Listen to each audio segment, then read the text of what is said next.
இன்றே டவுன்லோட் செய்து உங்கள் ஃபேவரட் ஷோக்களை என்ஜாய் பண்ணுங்க. புவனேஸ்வரி கோயில் நகையை திருடி தனக்குத்தானே வச்சுக்கணும்னு நினைக்கல.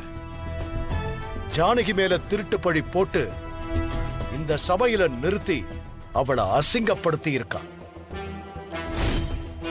அது மூலமா என்ன தலைக்குடிய வைக்கணுங்கிறது தான் அவளோட நோக்கமா இருந்திருக்கு. கோவில் நகை திரும்பவும் கோவிலுக்கே வந்துருச்சு. சாட்சிகளும் தங்களோட தப்ப ஒத்துக்கிட்டாங்க. ஆக மிச்சம் இருக்கிறது ஜானகியை அவமானப்படுத்தின குற்றம் மட்டும்தான். திருட்டு பழி விழுந்து கைதியாகி லாக்அப்ல இருந்து கோவில்ல அசிங்கப்படுத்தி பஞ்சாயத்துல நிறுத்தி இவ்வளோ தூரம் மன உளைச்சலுக்கு ஆளாக்கிறதுக்கு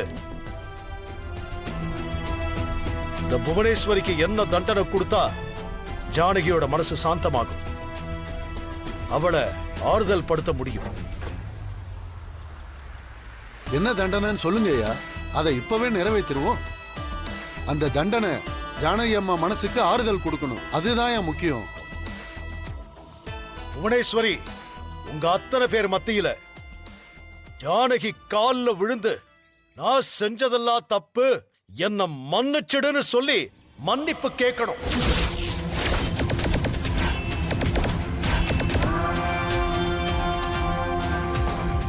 இதுதான் புவனேஸ்வரிக்கான தண்டனை.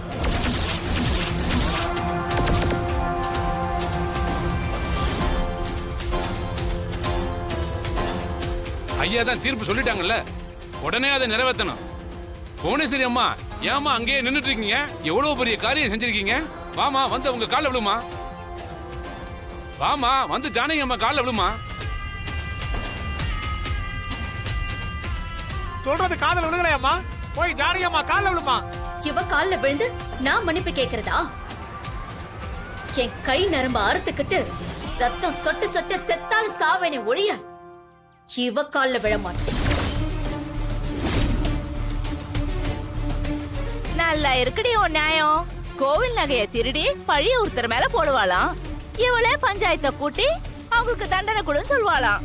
ஒரு நாள் தீர்ப்பு தள்ளி போனதுக்கு கத்தி கூச்சல் போடுவாளாம். மானஸ்தியா இருந்தா தண்டனையை ஏத்துக்கடி. மாட்டேன், நான் இவ காலில் விழ மாட்டேன்.